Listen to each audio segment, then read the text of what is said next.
بره مای قومی کرد زمان ناشکی و دانای تو به زمان ناشکی و دانای تو به زمان کس نبی کردن برن کس نبی کردن برن کرد جندبن جندبه بتاکبی آلا کردن جندبه بتاکبی آلا کردن هم خوردن رنگ کورو شورشی سردکن کنادیان مدارشان سردکن کنادیان مدارشان کس نبی کردن برن کس نبی کردن برن کرد جندبن جندبه بتاکبی آلا کردن جندبه بتاکبی آلا کردن هم خوردن مریوتی مثلبین دیمان و پادیمان هر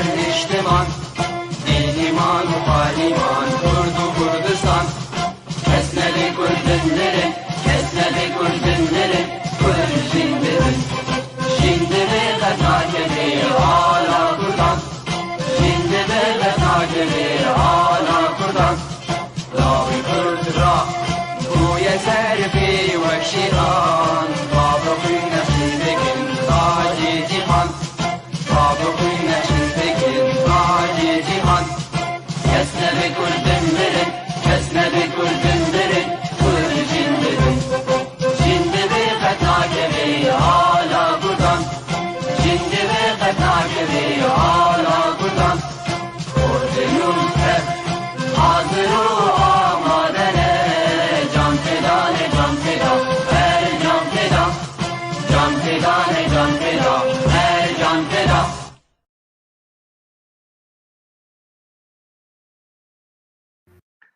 مساء الخير مشاهدي بيف تي في الكرام، وكل عام وأنتم بألف خير بمناسبة عيد مولد النبوي، عفوا بمناسبة عيد رأس السنة وعيد كريسمس، وكل إخواننا المسيحيين بألف خير، وكل شعبنا ووطننا وكل أحرار العالم بألف خير.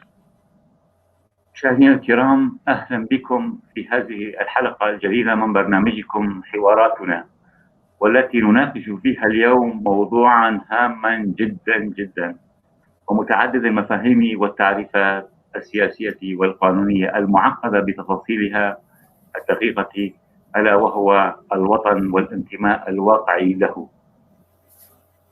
وقياسا على ذلك، فهل سوريا وطن للجميع، لجميع أبنائها من كافة مكوناتها القومية والدينية؟ يا أحبائي الأفاضل، كل ذلك سنناقشه تحت عنوان وطننا والضياع بين المفاهيم الوطنية مع الضيفين الكريمين الدكتور يحيى العريضي، وهو سياسي سوري معروف من محافظة السويداء، وحاصل على دكتوراه بالأدب الإنجليزي من جامعة تاون في واشنطن، وأول عميد لكلية الإعلام بجامعة دمشق. أهلا وسهلا دكتور يحيى العريضي، نورتنا. أهلا وسهلا بكم. كما نرحب بالدكتور إسماعيل حساف، وهو أكاديمي وسياسي وكاتب كردي سوري معروف، وبروفيسور في جامعة صلاح الدين بأربيل عاصمة إقليم كردستان العراق، كلية الآداب قسم التاريخ. أهلا وسهلا دكتور إسماعيل، نورتنا. سباس. دكتور، البرنامج باللغة العربية طبعا دكتور إسماعيل. شكرا.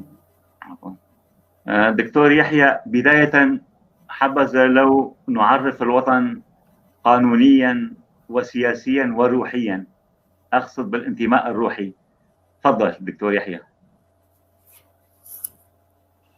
مساء الخير وعيد ميلاد سعيد لشعبنا السوري، وسنة جديدة لهذا الشعب الذي ذاق الويلات، ونأمل أن يكون ميلاد سوريا الجديدة قريب.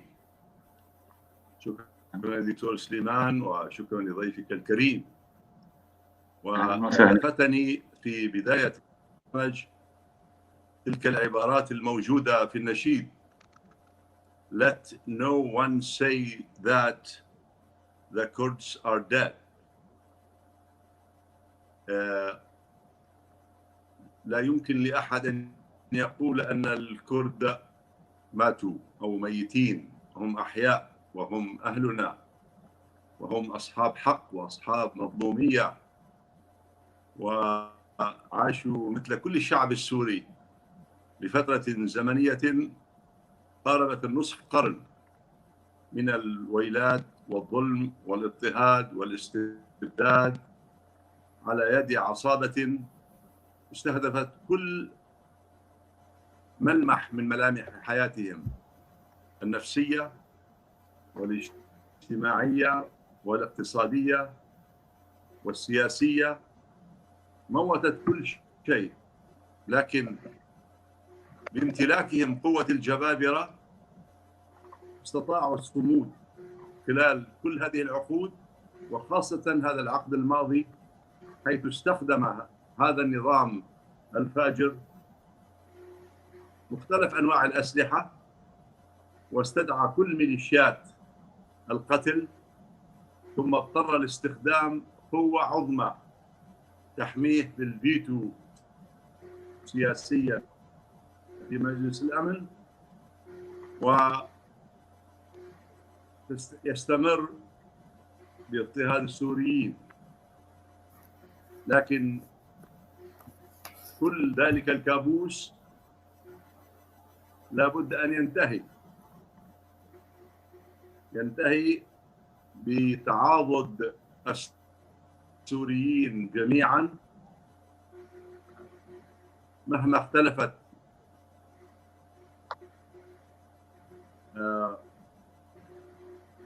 انتماءاتهم أو ديانتهم أو قومياتهم أو أي شيء آخر يمكن أن يصنفوا بناء عليه. هم واحد، وهم هتفوا منذ البداية، منذ بداية انتفاضتهم هتفوا واحد، الشعب السوري واحد. وهذا شيء مهم جدا بالنسبة للجميع. فالنجاة ليست لفرد وليست لمجموعة، بل النجاة جماعية، وخاصة الذين لا زالوا يرزحون تحت ربط المنظومة الاستبدادية. الوطن الذي نريده وطن للجميع سياسيا وحقوقيا، وليس هناك مظلوميات. ليس لي فضل بأن أقف إلى جانبك كأخي سوري، وليس لك فضل بذلك. إذا كنت مظلوما فأنا بشكل آلي مظلوم. ومن هنا الوطن نريده تحت سقف القانون، الكل متساوي في بلد ديمقراطي يحكمه شعبه، لا منظومة استبدادية قاتلة جربت كل أصناف الأسلحة عليه. هذا الذي نريده، وأعتقد أنه أضحى قريبا بجهود كثيرة. أشكرك دكتور يحيى على هذه المشاعر. دكتور، طبعا ليس الكرد فقط في سوريا، إنما في الأجزاء الأربعة من كردستان بالمنطقة، في تركيا، في ورسالتهم دائما رسالة سلام ومحبة. دكتور أشكرك جدا على هذه المشاعر. الدكتور إسماعيل حساف، نورتنا مرة أخرى. حبذا لو نعرف الوطن سياسيا وقانونيا وروحيا. دكتور، السؤال نفسه موجه لك، تفضل. شكرا أستاذ سليمان، وأحيي ضيفك الدكتور يحيى العريضي، وهو ابن أبناء أعمامنا الدروز. نرحب به، وهو شخصية أكاديمية أيضا. وأشكر دعوتنا لهذا الحوار الذي نأمل فيه أن يكون إسهاما مفيدا نحو تأسيس سوريا، جمهورية سوريا الاتحادية الديمقراطية التعددية القادمة لجميع السوريين بكافة قومياته وأطيافه. حقيقة نحن لا نستطيع التحدث عن الوطن قبل أن أعطي مقدمة حول نشوء سوريا الحديثة. نحن أمام جملة من المفاهيم والمصطلحات التي هي من نتاج بنية العقل الآخر الرافض لوجود القوميات والطوائف الدينية في سوريا. وهذه المفاهيم حقيقة ليس فقط تعرقل المسار الديمقراطي في سوريا وبناء الدولة الجديدة أمنا واستقرارا، وإنما هذه الأفكار تؤسس لبناء طغمة جديدة في سوريا القادمة إذا كان بقينا على هذه المفاهيم والمصطلحات. حول نشوء سوريا، قبل أن ننطلق من المفاهيم الوطن، أرى إعطاء بعض تصنيفات أو بعض المعلومات عن الوضع الكردي ونشوء سوريا الحديثة إذا سمحت. تفضل. في القرن الثامن عشر أرسلت الدنمارك رحالة معروفة إلى الشرق وهو كارستين نيبور لدراسة المنطقة والتوقف عند سكانها. وعندما عاد إلى بلده نشر كتابا عن رحلاته باللغة الألمانية فيها خرائط للمناطق التي زارها، ومن ضمنها في عام 1764 زار الجزيرة السورية.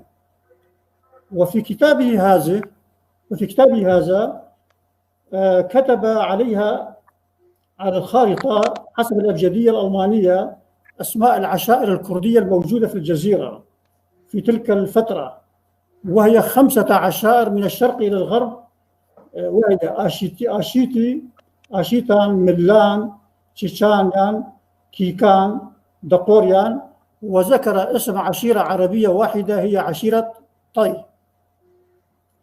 وهذا العالم مشهور ويوجد له معهد باسمه في جامعة كوبنهاجن. إن خارطة نيبوهر ذات أهمية تاريخية تشير إلى قدم التواجد الكردي في هذه المنطقة في الجزيرة، وهي بحد ذاتها تكذيب للادعاءات الشوفينيين وللفكر البعثي العفلقي الذي تجاهل أو أنكر وجود الكرد وربط وجود الكرد بثورة 1925 في تركيا، يعني الهجرة الكردية على أساس تمت في تلك الفترة. في القرن التاسع عشر كان حق تقرير المصير قائما على دعامتين أساسيتين: الدعامة القومية على أساس المعنى الإثنولوجي، والدعامة الثانية الحريات الفردية. وقد عبر الرئيس الأمريكي آنذاك وودرو ويلسون عن هذا الحق بدعامتيه في نقاطه 14. أعطى 3 أمثلة لتطبيق مبدأ القوميات وحق تقرير المصير للشعوب في الفصل الخاص بمبدأ الانتداب، وذكر اسميا 3 بلاد يميز عن تركيا يجب سلخها عن الإمبراطورية العثمانية ومنحها الاستقلال بعد فترة قصيرة توضع تحت الانتداب الدولي للعصبة. وهذه البلاد سماها بالترتيب أرمينيا، كردستان، أرابيا. كانت كردستان المقصودة في ذلك الوقت هي العثمانية، حاليا موزعة بين العراق وتركيا وسوريا. في 23 كانون الأول 1920 جرى في باريس التوقيع على المعاهدة الأنجلو فرنسية التي حددت الأراضي الواقعة تحت حكم انتداب الدولتين العظميين في سوريا والعراق. واعتبارا من هذا التاريخ يبدأ اسميا كردستان الغربية، يعني كردستان سوريا. وفي 19 آذار 1921 وقع وزير خارجية فرنسا آنذاك بريان مع وزير خارجية تركيا المجلس الوطني التركي بكر سامي بيك اتفاقية تضمنت الحدود التركية السورية التي مست أراضي كردستان. ووفقا لاتفاقية أنقرة في 1921 والتي عرفت بمعاهدة فرانكلو بويلون، تم فصل كردستان سوريا نهائيا عن شمال كردستان وألحق بمنطقة الانتداب الفرنسي من خلال دمج قوميتين مختلفتين انتماء وثقافة، وهما القومية العربية والقومية الكردية، إضافة إلى المكونات الإثنية الأخرى، ودمج الجميع في كيان موحد مركب بالضد من مصالحهم القومية والاجتماعية. وفي البند 13 هذه الاتفاقية في رسم الحدود اللي نص على حق السكان المحليين الكرد في التنقل بين الدولتين بحسب وجود ممتلكاتهم آنذاك. وعند خروج الفرنسيين 46 رفع شكري القواتلي رئيس سوريا آنذاك على سارية دار الحكومة علم الاستقلال، معلنا أنه لن يرتفع فوقها بعد الآن إلا علم الوحدة العربية، وكان ذلك إذانا بالسير على النهج العروبي الشوفيني. في البند الثاني من القرار رقم 2392 الصادر عن رئيس مجلس الوزراء بدولة سوريا، هذه فقرة مهمة جدا، موقع من تاج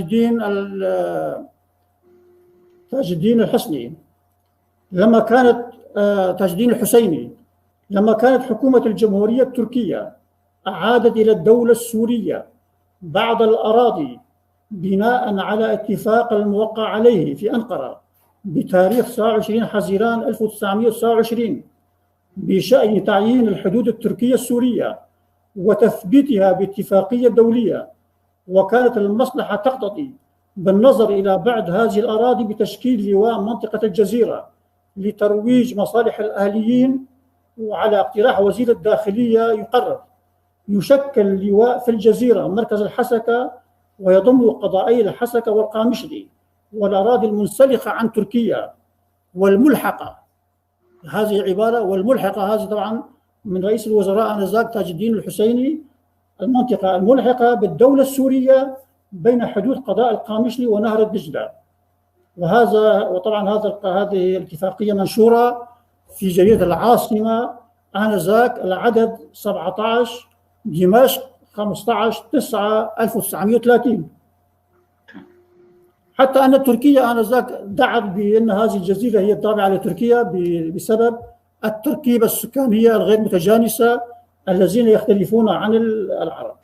يعني هذه بشكل عام بعض التصورات. حتى أن أحد التقارير السرية الفرنسية آنذاك، وهي تقرير وزارة الخارجية الفرنسية المخطط خلال البرقية السرية في 6 آب، أرسلتها ميليران إلى رئيس وزراء فرنسا إلى غورو أن النظام الذي يستجيب بصورة أفضل لمصالح سوريا ومصالحنا سلسلة دولة مستقلة جمهورية الشكل تتناسب مع توزع العراق والديانات والحضارات، مستبعدا عن ذلك الأراضي الكردية في الجزيرة، معللا بذلك بأنها لا تربطها أي رابطة قومية مع سوريا.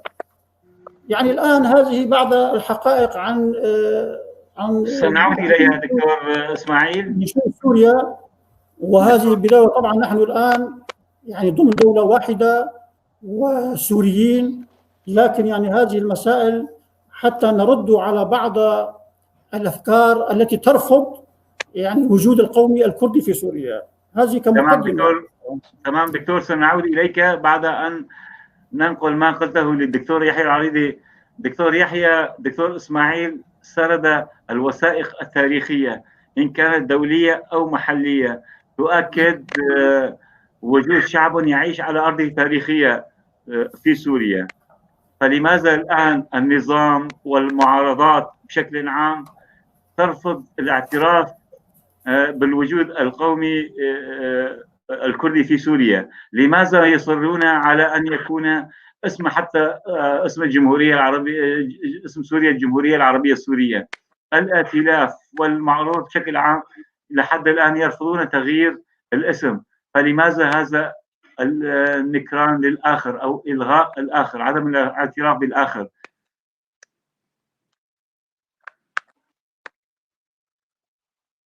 تفضل دكتور يحيى. حقيقة مشكور دكتور اسماعيل على هذه المقدمة المكثفة الموثقة، والتي تبين أن أهلنا الكرد لهم كيانهم، لهم قوميتهم، لهم حقهم. لكن دعني أقول للأخ إسماعيل ولحضرتك ولمن يتابعنا الآن، مع وجود الكرد، الأخوة الكرد في تركيا، في إيران، في العراق، بشكل محسوس،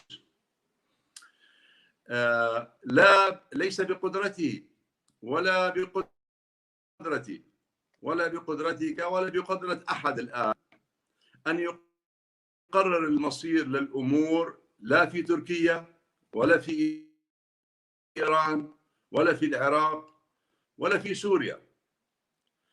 الآن الوضع المتبين بالنسبة لنا كسوريين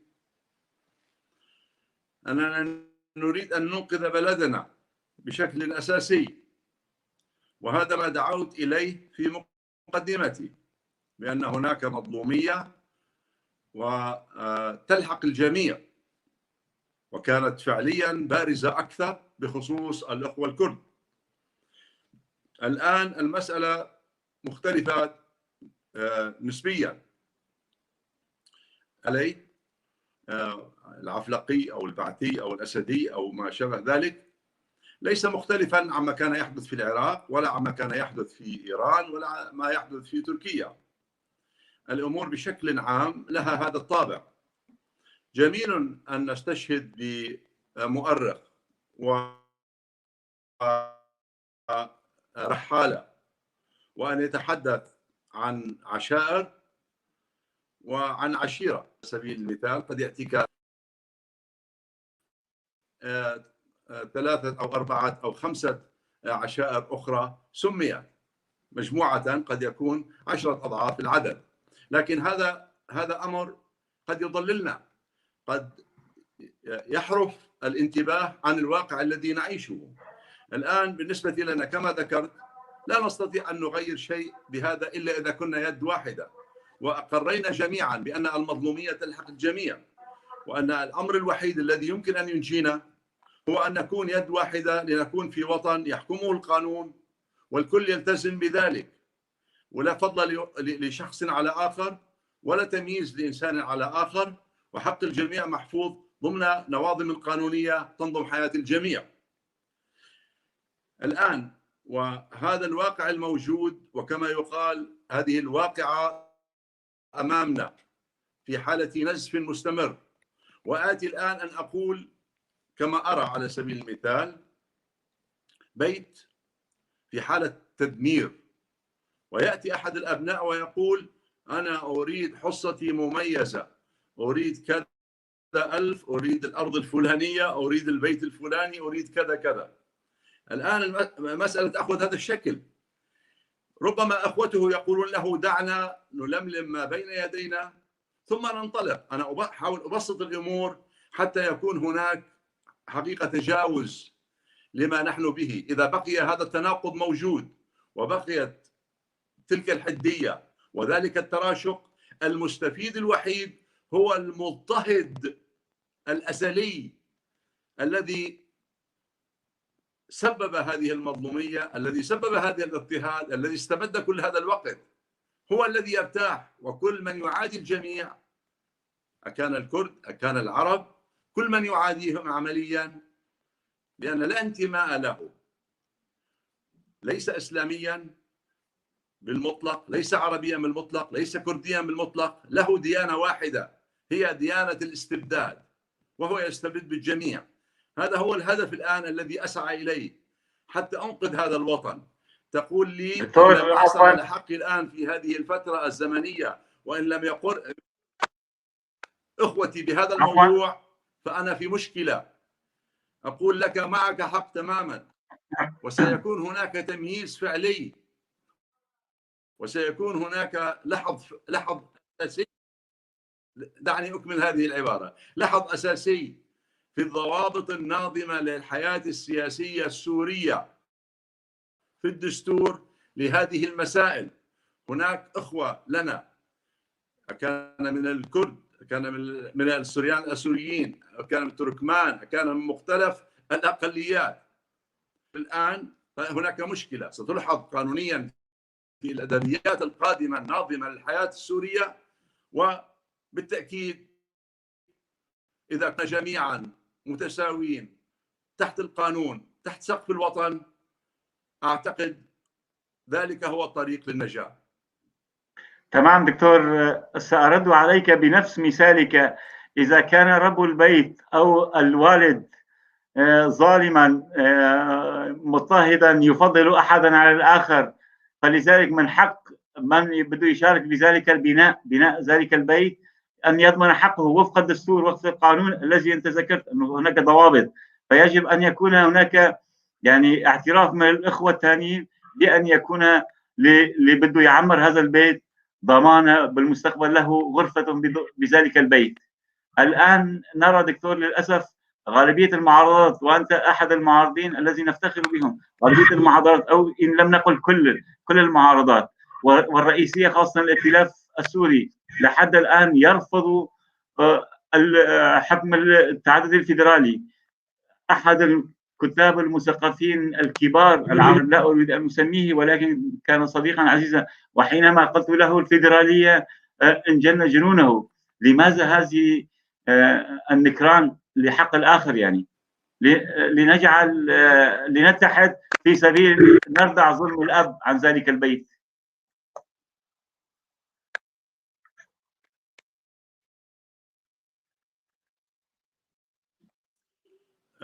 دكتور سليمان، حقيقة الأمر دع السوريين جميعا يقرروا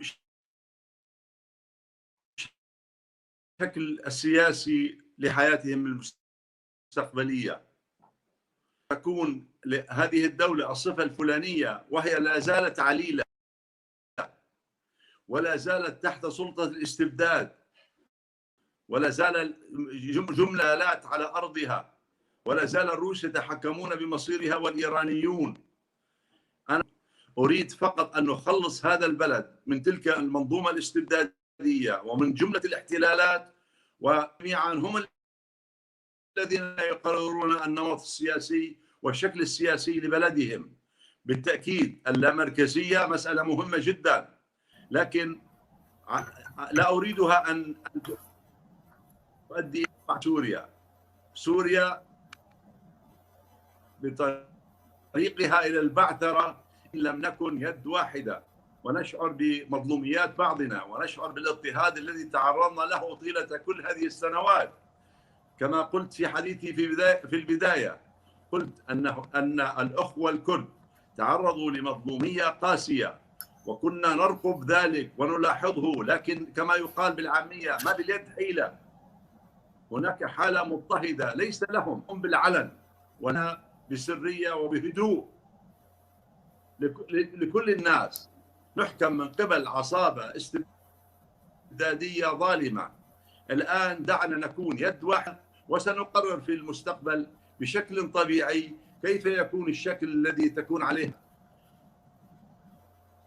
لا مركزية. تمام. إدارية مسألة مهمة جدا، ويجب ألا تدار على سبيل المثال، ألا يدار لماذا تتحفظ على كلمة اتحادية فيدرالية دكتور؟ لماذا تتحفظ؟ لا جريء. لا تعرف بثقافاته.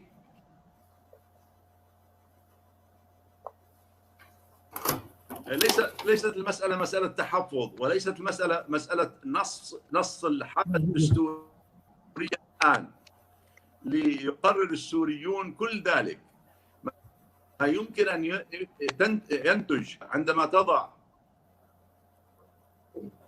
دستورا للبلاد سوف يعرض للاستفتاء وسيقرر ذلك السوريون. ليست أنا وأنت والأخ إسماعيل من نقررها. المسألة ببساطة شديدة الكل سيؤخذ بعين الاعتبار. لا يعني على الإطلاق أن ألغيك ولا أقبل ذلك، وبالوقت نفسه يجب ألا تسمح لنفسك أن تلغيني. بمعنى آخر أنا لا أقصدك وأقصد نفسي، أقصد الإنسان السوري عندما تستوي حقوقه مع الإنسان السوري الآخر مهما اختلفت ديانته أو ثقافته أو انتماؤه الأثني أو هو الجامع للجميع. نحن سوريون وثقافاتنا يجب أن تحترم، لغاتنا يجب أن تحترم، دياناتنا يجب أن تحترم، تنوعنا يعطينا قوة حقيقية. هذا ليس كلاما إنشائيا يمكن أن يقال على الإطلاق، وليس استذكارا للكلام البحثي الذي كان يقال شيء وفي الخفاء شيء آخر. أقول لك هذا القول منسجم تماما مع ظاهره وباطنه. أريدك أن تكون حرا، لا أسمح لنفسي ولا أسمح لأحد أن يظلمك أو يبتز حقك. في الوقت نفسه أتوقع منك كأخي في أي مكان أن تقابلني أو تشاركني هذا الموقف، هذا الإحساس، هذا التوجه من أجل إنقاذ بلدنا. تمام، أشكرك دكتور. سنعود إلى الدكتور إسماعيل. ذكر الدكتور يحيى العريضي أنه يجب أولا التخلص بما معناها من هذا حكم هذه العصابة الإجرامية، العصابة الأسدية. ولكن دكتور، وأنت عضو لجنة العلاقات الخارجية بالمجلس الوطني الكردي الذي هو عضو بالائتلاف السوري الرافض حتى لتغيير اسم سوريا، الرافض لتغيير اسم سوريا من الجمهورية العربية السورية إلى جمهورية سوريا. دكتور إسماعيل حساف، غادرنا ما بعرف في إشكالية بالنت يبدو. دكتور يحيى، نعود إليك لريثما يعود الدكتور إسماعيل. دكتور، ما قلته كلام جميل وأحاسيس جميلة، وأعرفك شخصيا صاحب مواقف وطنية مشرفة دكتور، ولكن خلينا نكون واقعيين. أنا الآن أنا وأنت الآن ليس لنا وطن، يعني لا نستطيع أن نذهب إلى سوريا إن كان عربيا كرديا مسيحيا مسلما. كله الآن سوريا أصبحت عبارة عن مزرعة لعصابة أسدية. يجب أن نحررها، يجب أن نعيدها لأبنائها. ولكن حينما أريد أرى أحد الأبناء يضع يده مع المحتل قمع أخي الآخر كما تفعل تركيا، ما تفعله تركيا في إدلب، في عفرين، في رأس العين، في تل أبيض، كل يوم إجرام وإرهاب تركي منظم. وهناك تغيير ديموغرافي للمناطق الكردية تحديدا. يعني لماذا عندما أرى هذه المعارضة تقف مع تركيا، كيف بدي أثق وأبني معه الوطن الذي نرنو إليه جميعا ليكون للجميع؟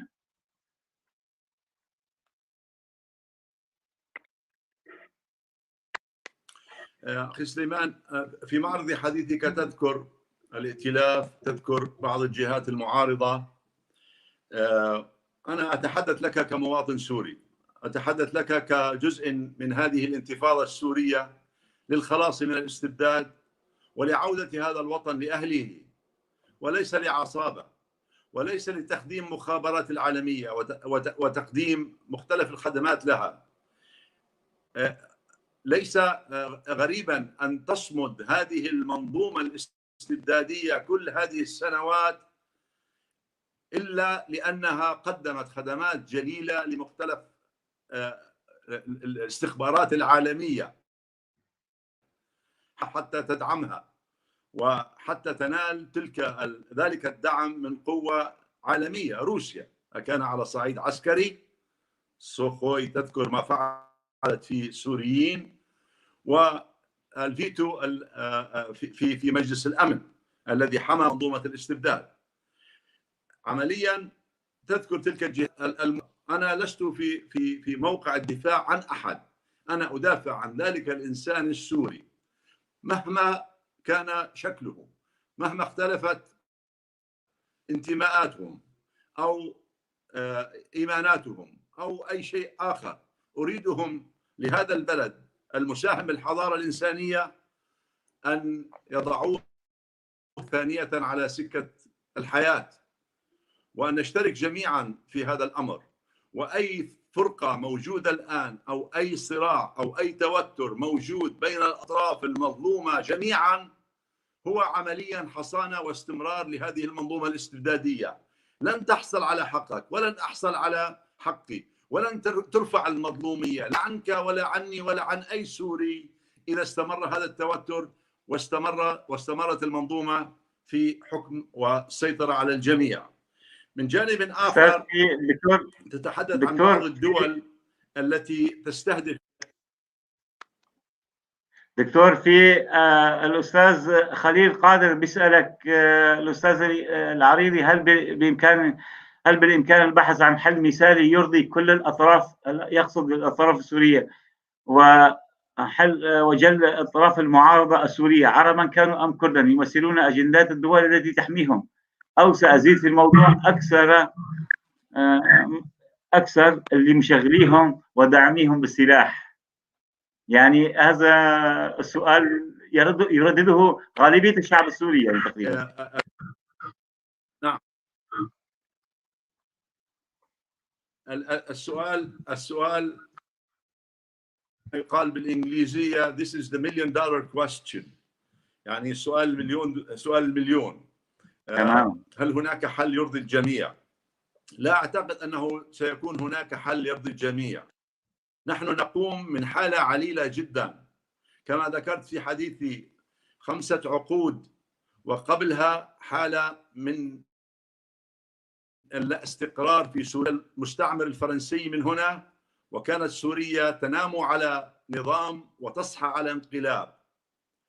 قبلها 400 عام من الاحتلال العثماني لمنطقتنا، أيضا ذلك كان صعبا جدا وأثر على المسيرة الحضارية والثقافية والبنائية لتلك المنطقة.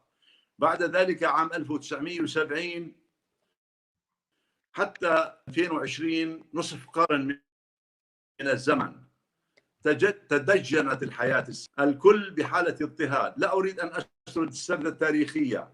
الآن ما تبقى بين يدينا خلال العقد الزمني من هذه المأساة التي تعيشها سوريا عمليا أشياء مهمة جدا، ويجب أن لا نشعر بحالة الإحباط.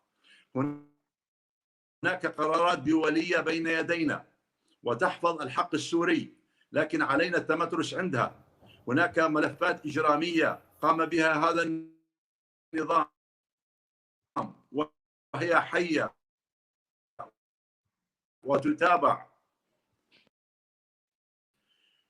ثالثا والأهم، مختلف مكوناتها إن لم تكن بشكل بيد واحدة وتؤجل مظلومياتها الخاصة الآن، لأن من يستفيد من هذه المظلوميات الخاصة هو تلك القوى الخارجية المتدخلة بالشأن السوري والتي تريد لنا أن نكون متفتتين، وأيضا تلك المنظومة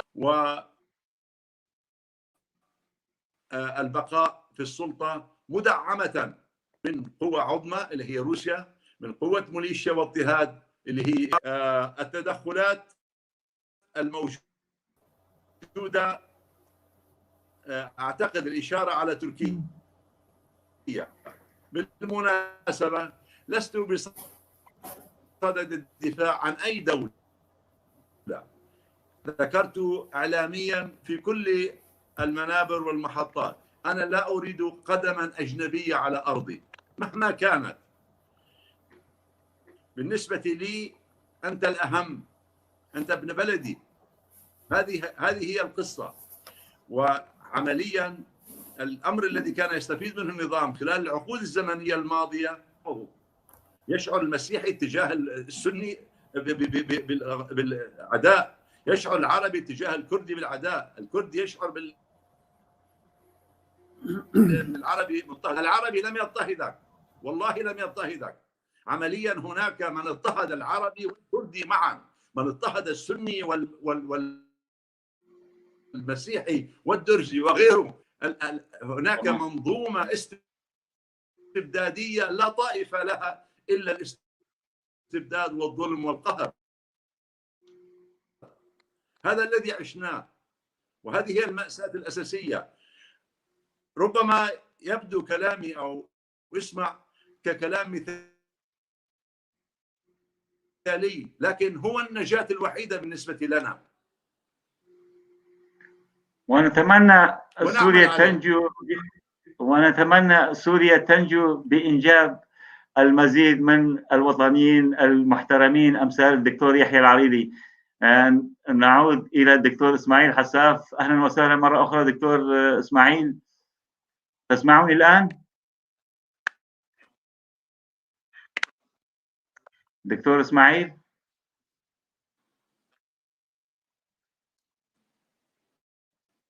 دكتور، يبدو الدكتور إسماعيل عنده مشكلة فنية بالنت. دكتور إسماعيل أهلا وسهلا مرة أخرى، تسمعوني؟ هل تسمعني دكتور إسماعيل؟ إيه أنا معك. إيه تسمعني؟ تماما. دكتور إسماعيل، الدكتور يحيى ذكر أنه الوطن للجميع وعلى الجميع أن نبني هذا الوطن، الجميع، ويقول ويندد بكل من يجلب جنديا آخر لاحتلال أي جزء أو شبر من أرض الوطن، وطن سوريا. دكتور، أنت عضو الأمانة، عضو لجنة العلاقات الخارجية بالمجلس الوطني الكردي الذي هو عضو بالائتلاف السوري. لماذا الائتلاف لحد الآن يرفض الفيدرالية؟ لماذا يرفض حتى تغيير اسم الجمهورية العربية السورية للجمهورية السورية؟ وحتى أنتم بالمجلس الوطني الكردي منذ التأسيس كنتم تطالبون بنظام فيدرالي. الآن أصبح التوجه نحو مصطلح جديد هو اللامركزية. اللامركزية يعني مصطلح مبهم. تفضل لك الكلمة دكتور اسماعيل والتعليق. يعني حقيقة إذا عدنا إلى دستور سوريا 1920 كان نظاما اتحاديا طرحه الملك يعني هذا نزاد فيصل. في عام 1928 الدستور السوري لأول جمهورية كان دستورا منفتحا على الجميع، وعندما توفي فوزي بيك الغزي العقل الواضح لهذا الدستور خرج الناس وقالوا لقد مات واضع الدستور لكن الدستور يبقى حيا. هذا الدستور للأسف غيروه في عام 1961 بمجيء بالحدوث الانقلاب العسكري آنذاك. غيروا اسم السورية من تسمية الجمهورية السورية إلى الجمهورية العربية السورية.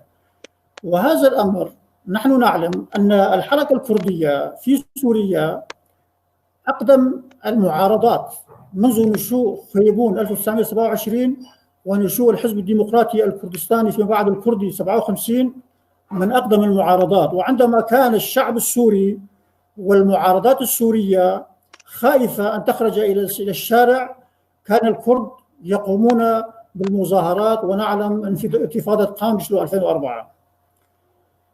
وإذا أردنا حقيقة أن نبني دولة سليمة ودولة قوية فيجب أن ننطلق منذ البدايات إلى وضع أسس صحيحة لسوريا الجديدة. أما الوقوف يعني أن الخروج الأجنبي وإلى آخره، فالأجنبي سيخرج عاجلا أم آجلا، ولكن المسألة كما قال، يعني أشير بما قاله فوزي الغزي أيام وضعه للدستور السوري وخطابه في عام 1928 أمام المجلس التأسيسي، قال: الأمم لا تموت أيها السادة إلا إذا أراد لها أبناؤها هذا الموت. وبالتالي فإن للأسف الشديد أن النخبة المثقفة في سوريا يعني طرحها ومفاهيمها قريبة جدا، بل يعني أحيانا أسوأ من طرح الدولة، من طرح النظام السوري فيما يتعلق بمسألة الدستور ومسألة الوجود الكردي.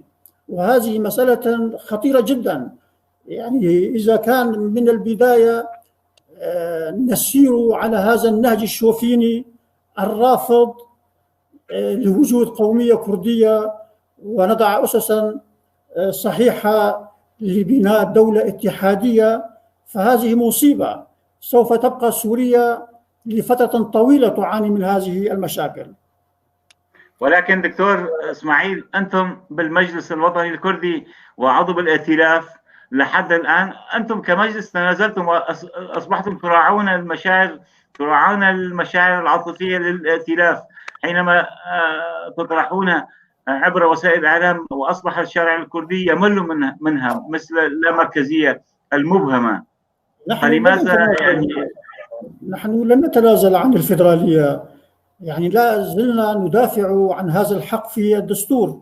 المشكلة أن المعارضة السورية يعني حقيقة تريد أن تبقى سوريا قاعدة للأجنبي بهذا الطرح. يعني نحن نعلم جميعا بأن سوريا دولة فيها قوميتان، القومية الكردية والقومية العربية،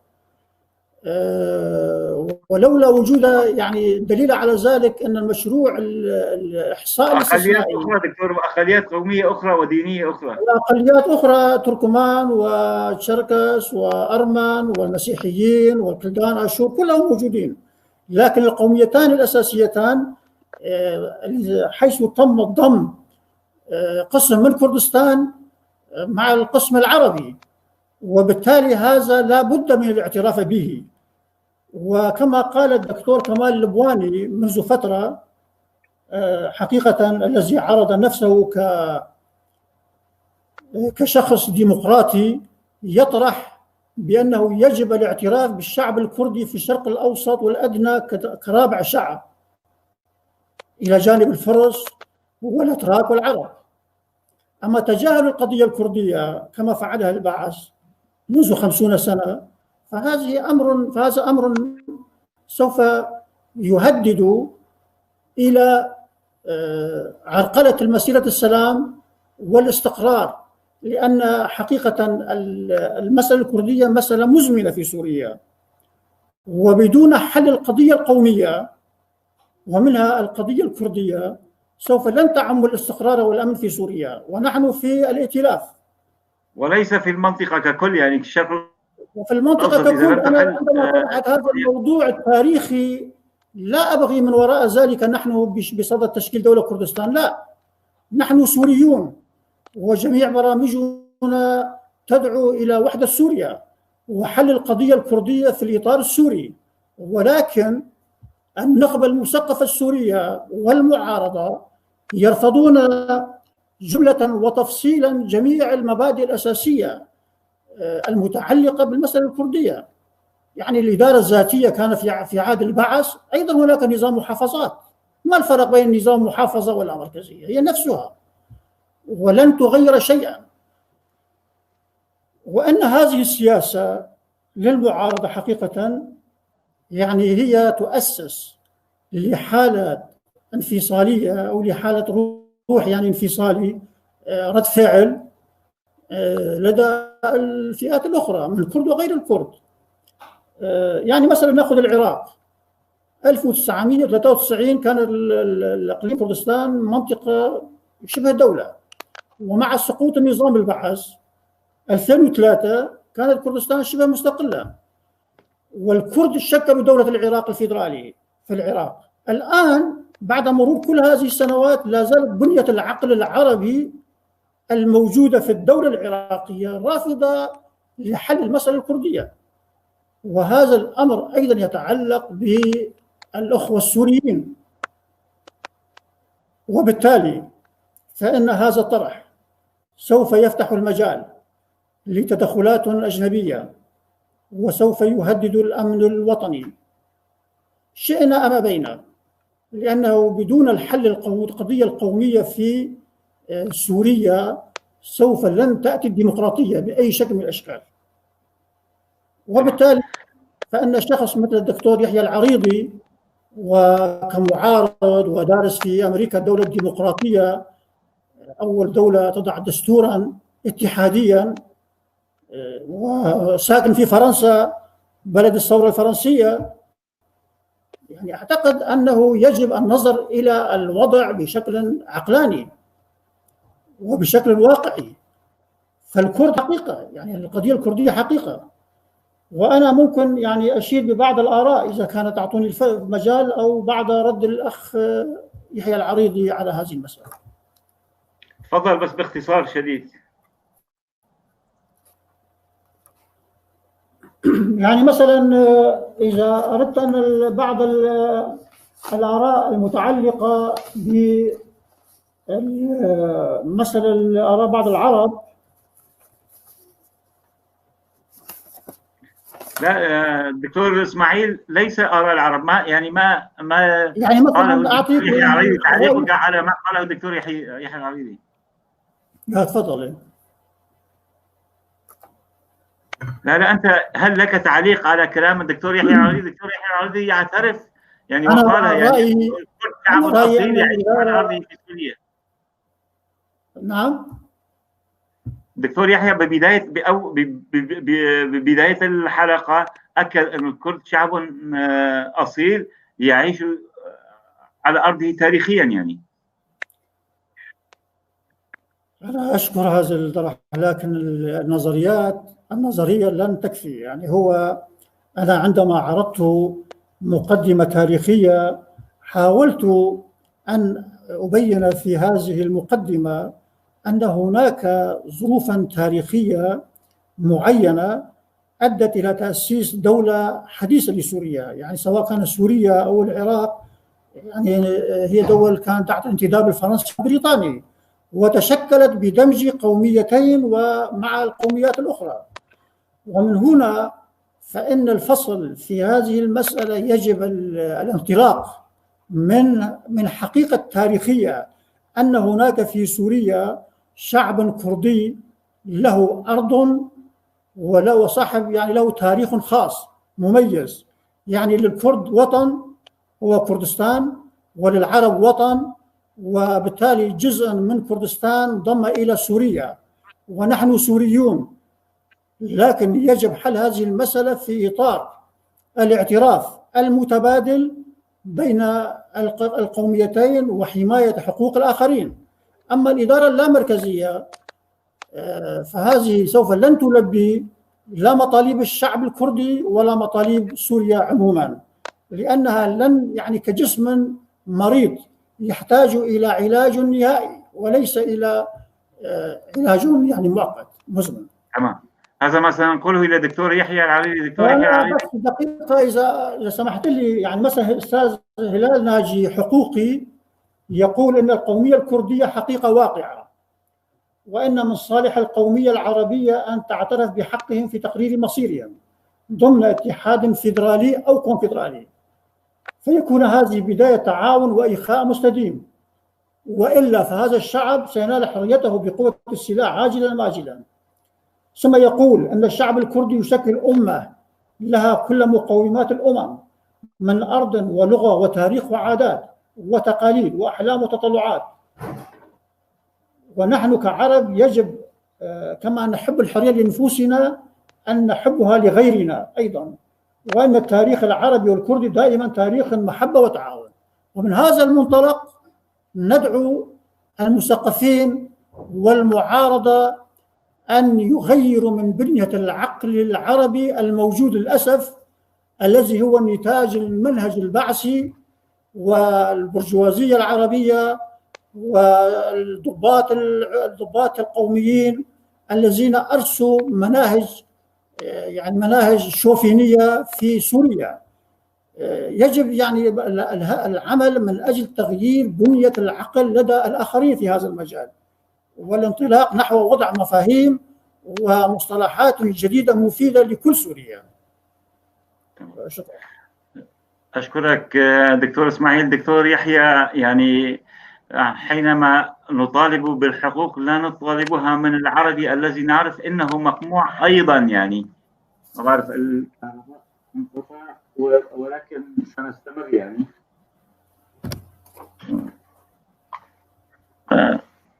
دكتور، العربي السوري كما أنت تفضلت كل السوريين مقموعين نتيجة الأنظمة الدكتاتورية، فالميثاق الجديد الذي تطرحه أنت والدكتور إسماعيل وكل أحرار سوريا أن يكون هذا الميثاق يضمن الانتماء الحقيقي للوطن. هذا الانتماء الوطني أو التعريف أو المتعدد لمفهوم الوطنية، هناك من يربطها بالحالة الديمقراطية، هناك من يربطها بالحالة الجغرافية. دكتور، الشأن ما بيننا نحن كسوريين، يعني سوريا بجغرافيتها الحالية رسمت وفق معاهدة سايكس-بيكو، لم تكن لي مشيئة في تأسيسها ولا لك، سواء كعربي أو ككردي، إنما فرض علينا. ولكن حينما نرى أن أحد مكونات هذا الوطن مضطهد، كل أبناء الوطن مضطهدين طبعا، ولكن الاضطهاد الكردي كان مضاعفا، وإلى هذه اللحظة حيث نرى اليوم للأسف جرائم ما يحدث في عفرين تحديدا يتلذذ بها غالبية قوى المعارضة. لذلك رسالتك دكتور، نحن قربنا على النهاية، يعني رسالتك إلى القوى السياسية، إلى الشخصيات الوطنية السورية. نحن نعلم أن الحقوق لا توهب إنما تؤخذ، فلنأخذ حقنا جميعا، أنا وأنت، من يحاولون نسف حقوقنا، سواء بالعنف المستبد من القوى الخارجية أو من العقائد الإيديولوجية العنصرية. تفضل دكتور يحيى.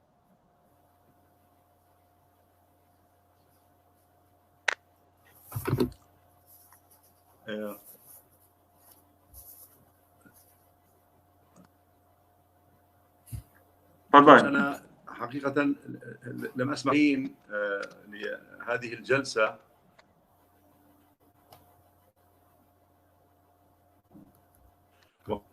وخاصة أولئك الذين يكتبون بعض التعليقات الهامة التي أستطيع أن أقرأ بعضها على الشاشة.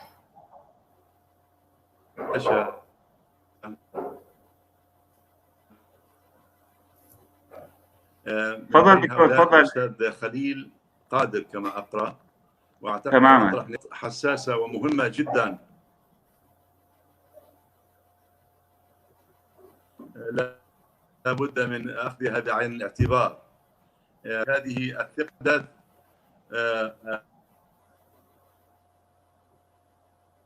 عن إمكانية استعادة سوريا لوضعها الطبيعي السوري بمختلف تجلياته أو أشكاله، أكان اجتماعيا أو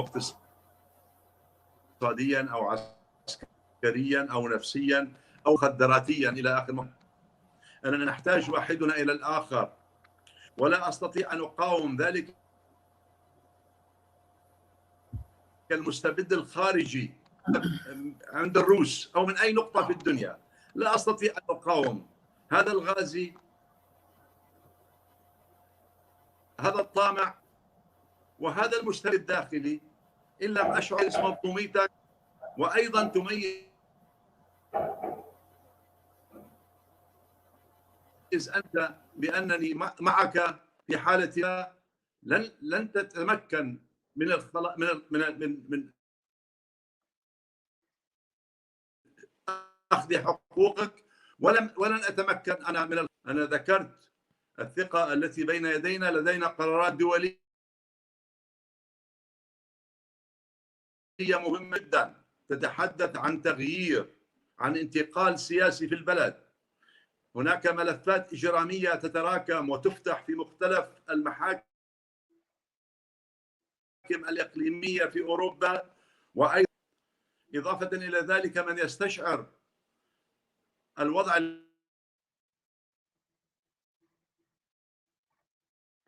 الذي هم فيه، من يحموهم حمتها روسيا، ومن يحمي الظالم أيضا مدان،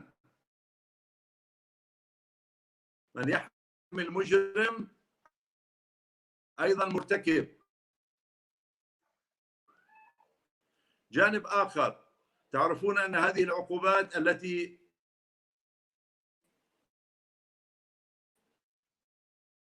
تستمر بعد يوم هي تخنق تلك العصابة. صحيح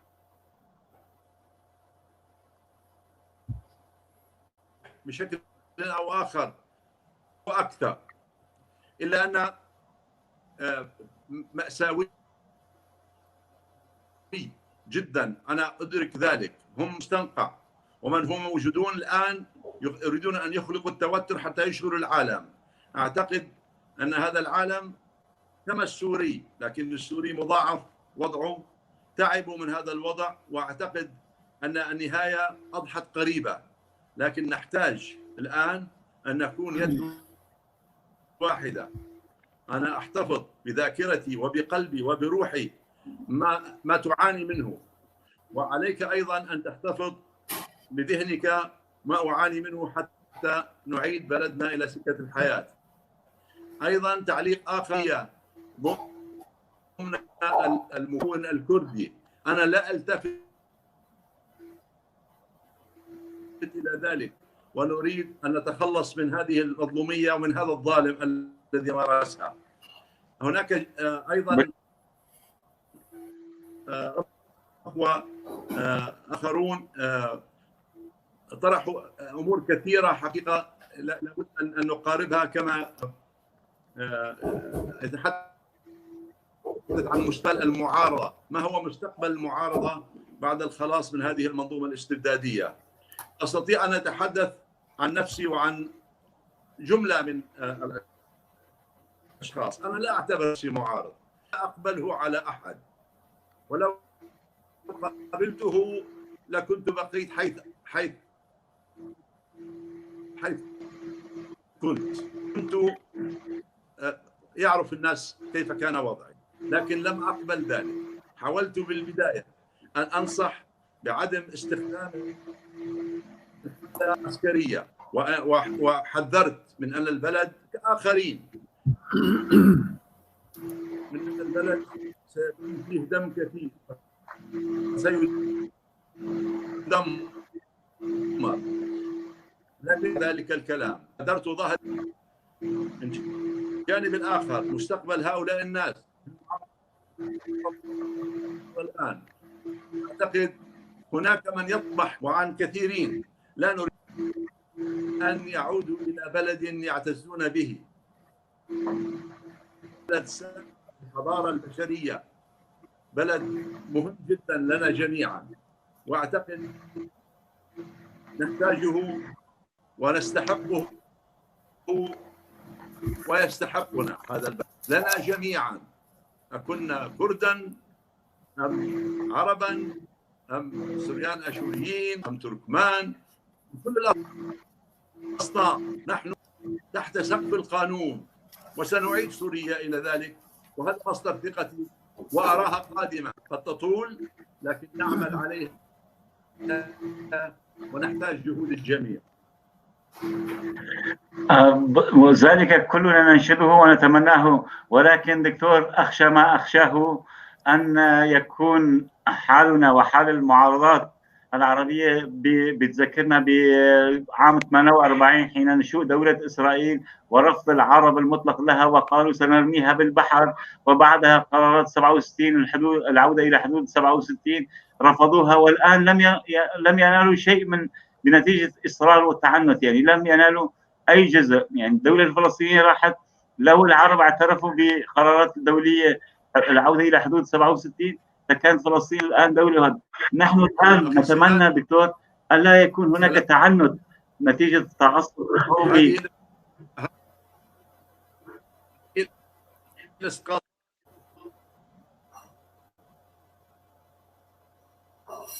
دكتور يحيى، دكتور إسماعيل، ليس ما يعود. دكتور يحيى سنعود إليك اليوم.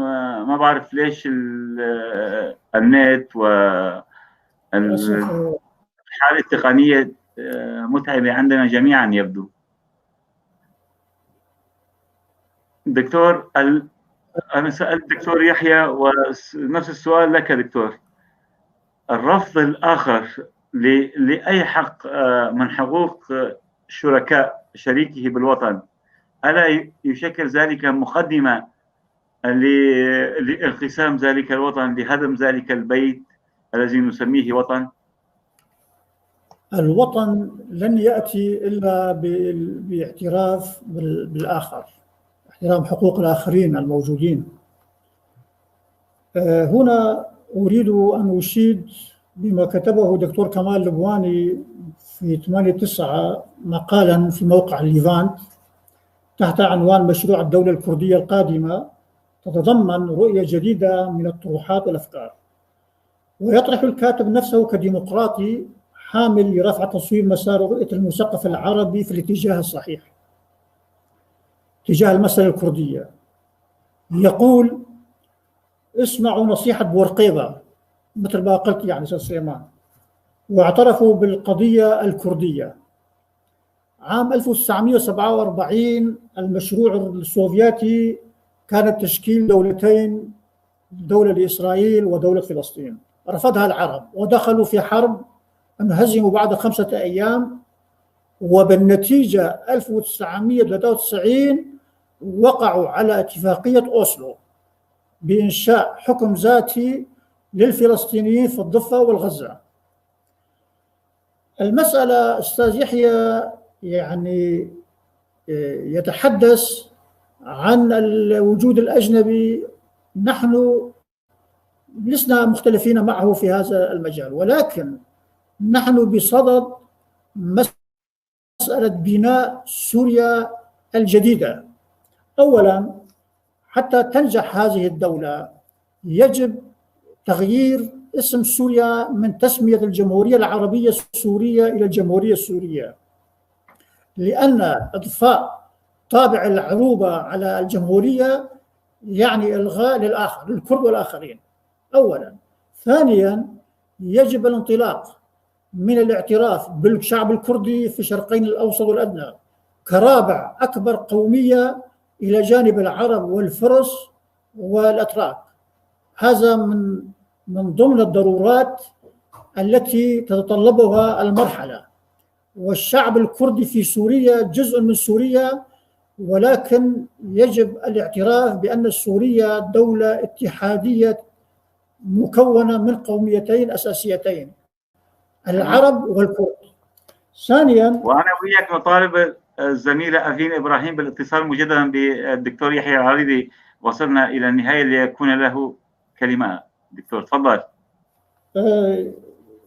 يعني المسألة إن يعني مطالبة المعارضة بطرد الأجنبي وإنشاء دولة سورية جديدة، يعني إذا كانت هذه الدولة الجديدة لا تعترف بحقوقنا، فما الفرق بين البعث وبين الحكومة الجديدة؟ يعني تكون واضحة المعالم. عانينا قرون، يعني عشرات السنين من المعاناة والظلم والمشاريع العنصرية والتجاهل وحرمان من حقوقنا. يعني مثلا ليس هناك وزير كردي أو يعني شخص يعني في السيادة في الدولة السورية. مناطقنا كلها أهملت وثرواتنا أخذت لتبنى في الداخل السورية، يعني تطور الاقتصاد، بنية تحتية لسوريا، بينما مناطقنا لا فيها جامعة ولا فيها معامل ولا فيها طرقات. فإذا بقينا على هذه الشاكلة فما الفائدة من النظام الجديد؟ نحن نطالب بدولة ديمقراطية تعددية اتحادية تقوم على الشراكة والاعتراف المتبادل. دكتور اسماعيل، لنلغي كلمة نطالب، إنما لنعمل على تحقيق هذا. يعني الحقوق تؤخذ ولا توهب، يعني كما قال يعني نناضل، عندما نناضل يعني نطالب بحقوقنا من الطرف الآخر، وإذا هذا الطرف الآخر سوريا يعني للجميع أن نبنيها كما نشاء جميعا وفق بالتوافق سليمان. نحن ندعو إلى التوافق في العملية السياسية، يعني يكون هناك توافق بين المجموعات الموجودة في الاعتراف المتبادل بين الكرد والعرب والأقليات واحترام الآخرين. أما إذا انتهجنا نفس الأسلوب السابق في العملية السياسية، فعمليا سوف تبقى سوريا مريضة ولن تحل المشكلة السورية إلى زمن بعيد. أشكرك دكتور إسماعيل حصاف. دكتور، نحن وصلنا إلى نهاية الحلقة، لك الكلمة الأخيرة. كان بودنا أن يستمر معنا الدكتور يحيى العريضي، وهو صديق شخصي وصديق للشعب الكردي وإنسان له حضوره في الشارع السياسي السوري. نتمنى أن يعود، ليس ما يعود إذا أمكن. لك الكلمة الأخيرة دكتور إسماعيل. أنا الكلمة الأخيرة يعني أدعو أو أناشد النخبة المثقفة والنخبة السياسية في سوريا بأن لا تخاف من النظام الفيدرالي. الفيدرالية والنظام الاتحادي هو بالعكس هو تقوية للدولة، وعندما نطرح هذا المشروع فأننا يعني نريد أن تكون سوريا القادمة دولة قوية اتحادية سليمة. فمثلا في روسيا هناك عشرات الإدارات الذاتية والاتحادات، يعني في القفقاز وحدها هناك أكثر من 50 نموذج. فلماذا الخوف من النظام الاتحادي؟ بالعكس، يعني النظام الاتحادي جميعنا سوريون ونطمح إلى تأسيس دولة سورية حرة ديمقراطية تعددية اتحادية لطرد الأجنبي وتكون دولة قائمة على العدالة والمساواة. تمام. شكرا. دكتور يحيى، نورتنا مرة أخرى. لاحظت وهذه الثاني مرة أنت ضيف برنامجنا، يعني الإصرار الكردي إن كان إعلاميا، إن كان سياسيا، إن كان شعبيا، يعني الغالبية المطلقة إن لم نقل الكل يطالب بسوريا الفيدرالية، فيدرالية للجميع، فيدرالية وحدة، تمثيل الوحدة الوطنية وليس تقسيمها. يعني وأنت في دولة أوروبية فيها نظام فيدرالي، الدول المتقدمة كلها ذات أنظمة فيدرالية. فلماذا دكتور هذا الخوف من قبل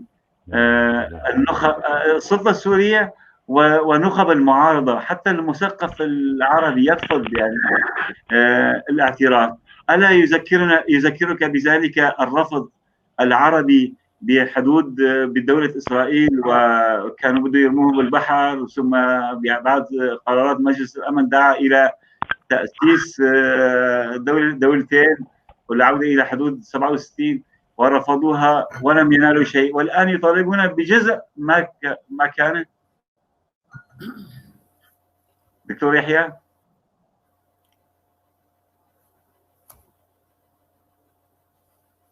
يبدو اليوم النت فعلا يعني مشكلة كبيرة. يعني عندي هنا في أربيل وفي ستراسبورغ بفرنسا النت كمان يبدو متعب. نحن وصلنا إلى نهاية البرنامج. نشكر الدكتور يحيى العريضي اللي كان معنا وكان له كلمة، ودائما هو من أحرار شخص مناضل من مناضلي من أحرار سوريا الذي يطالب بالحقوق القومية وقالها هنا أنه وقليلين جدا منهم يقولون أن الكرد شعب يعيش على أرضه تاريخيا. دكتور إسماعيل حساف، أشكرك جدا جدا، ونتمنى أن نلتقي في حلقات مقبلة نقاش أوسع والتقنية أفضل. شكرا لك سليمان. إن شاء الله يعني التيار الكهربائي اليوم ما ساهم معنا والله، ما استفدنا ولكن كثير. نتمنى من تجار وطننا، من الشخصيات الوطنية اللي ممكن أن يساهم في نجاح الكلمة الحرة، نجاح الكلمة الحرة التي بها نبني الإنسان والوطن الحر الكريم. نتمنى أن يساعدونا لنطور طيف تي في إلى قناة فضائية، من قناة افتراضية إلى فضائية. نأمل من أحرار سوريا وخاصة تجارها أن يساهموا، ليس طيف تي في وإنما كل منابر الديمقراطية الحرة التي تنادي بتحقيق وكرامة الإنسان السوري. شكرا سليمان، لكم موفقية إن شاء الله يعني في هذا المجال. الدكتور يحيى، نحن كنا وصلنا للنهاية يعني تشرفنا أنه سنعطيك الكلمة الأخيرة. ماذا تقول؟ هل سمعتني أنه الإصرار الكردي شعبيا رسميا إعلاميا على الشكل الفيدرالي للدولة السورية القادمة ورفض النظام وكل المعارضات لذلك، ألا يذكرك برفض العرب لدولة إسرائيل وللعودة لقرارات المجلس الأمن الدولي العودة إلى حدود 7 حزيران؟ يبدو فعلا النت لم يساعدنا نهائيا. دكتور إسماعيل، أشكرك جدا جدا على حضورك، ونعد أنه نلتقي في حالة تقنية أفضل. دكتور سباس سركتيب إن شاء الله. سباس. الله يسلمك. مشاهدينا الأعزاء، فعلا يعني نعتذر اعتذارا كبيرا لكم أولا وللدكتور يحيى على حالة التقنية، النت، ضعف النت وظروف هذه حال يعني هذه الحلقة والأخطاء التقنية تشبه الحالة السورية العامة، يعني تقاطعات وانقطاعات بكل مناحي الحياة. مشاهدينا الكرام، نحن في الخميس القادم يصادف ليلة رأس السنة وعام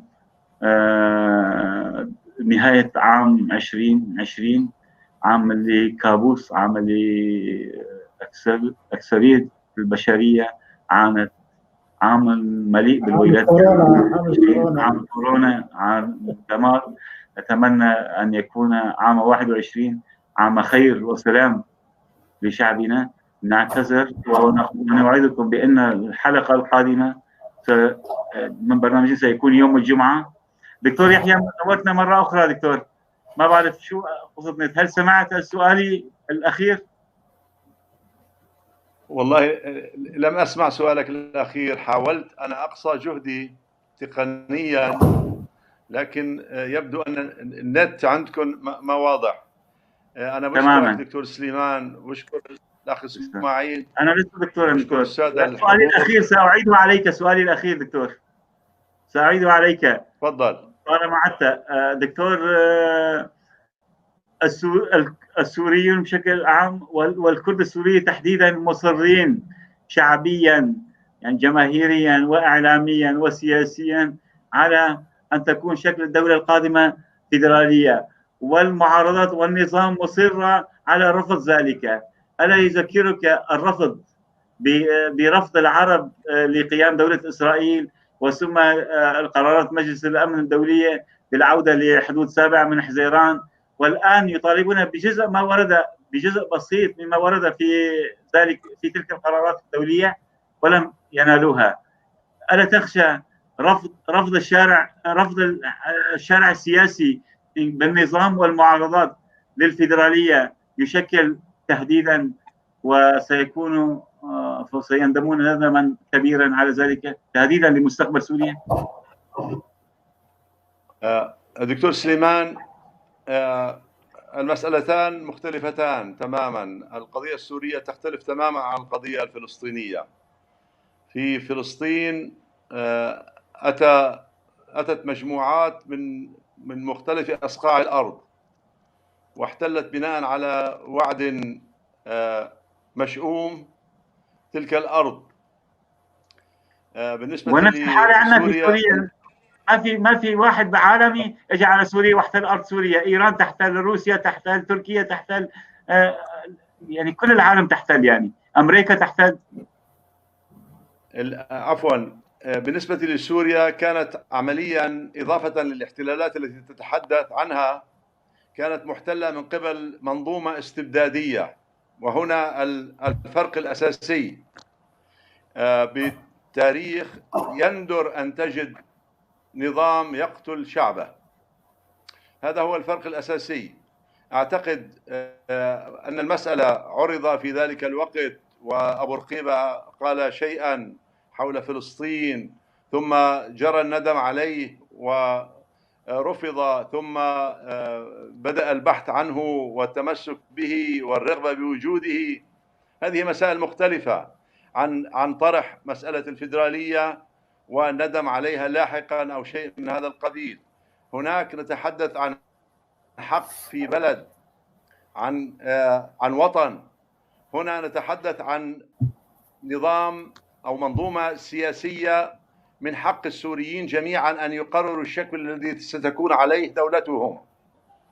هذا من جانب. من جانب آخر، أعتقد وكما ذكرت في حديثي أن شكل الدولة ونظامها السياسي، وعندما يكون تحت سقف الوطن وبرعاية القانون الذي يحترم الجميع ومساواتهم وسيادة الوطن ومنعته والتساوي بالحقوق وعدم الاعتداء واحد على الآخر، هذا هو الشيء السليم الذي ينقذ بلدنا. هذا بشكل أساسي. أعتقد أننا نختلف عن المسألة الفلسطينية، وأعتقد أنها تتفرد، الحالة السورية تتفرد عن مختلف القضايا العالمية بهذا الجانب. الأمل كبير بأن السوريين في لحظة من اللحظات سيستعيدون وطنهم ويعيدون بناءه.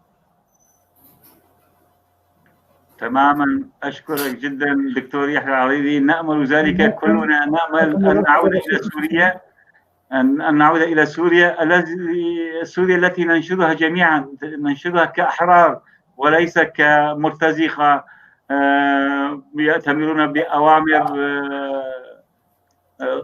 قوى عدوانية. يعني دكتور إسماعيل، ممكن يعني آخر، يعني أتمنى أن الشعب العربي وخاصة النخبة السياسية الواعية والعلمانية،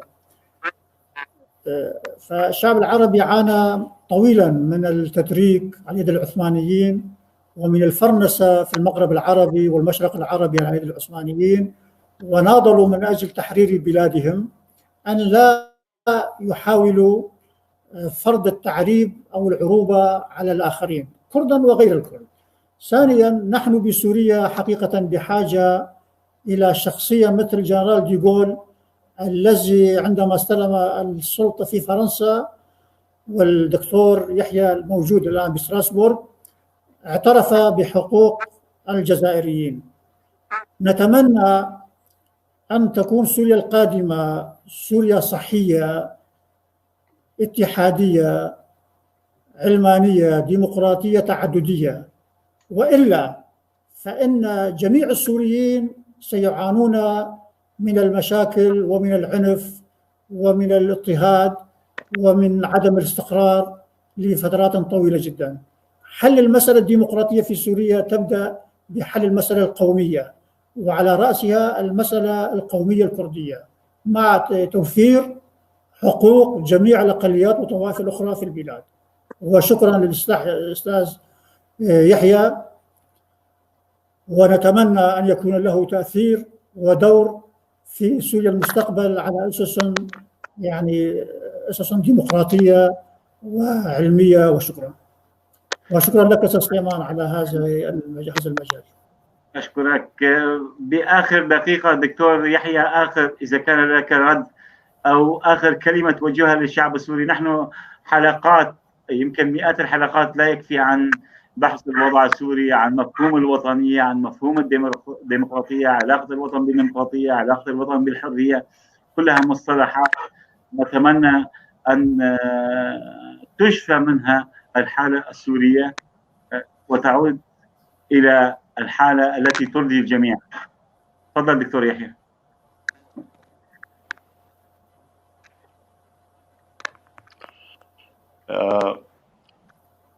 لدي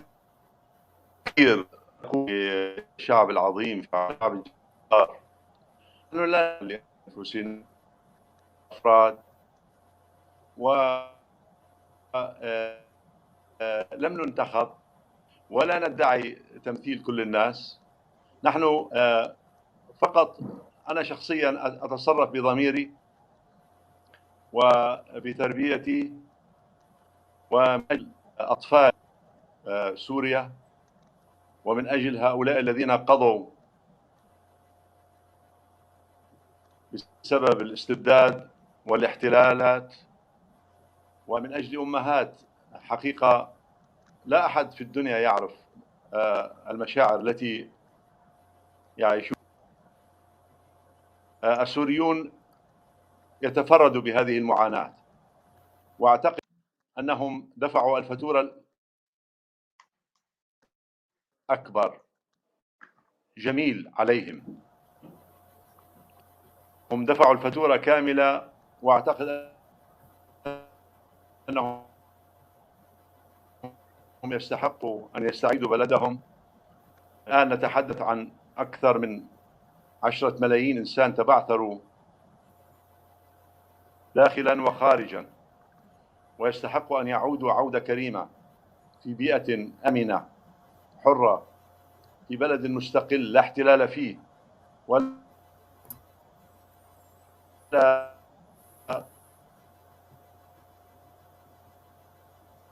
غريب فيه. وكما ذكرت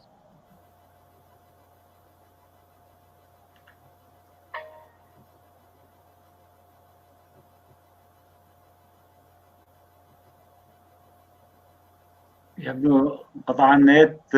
أختم بالشكر الجزيل للدكتور يحيى العارضي الذي شاركنا حلقتنا، وكل الشكر لك يا دكتور إسماعيل حساف، ونعيدكم باستضافات بلقاءات أخرى، وتكون الحالة التقنية والحالة السورية في أحسن وضع نرجوه جميعا.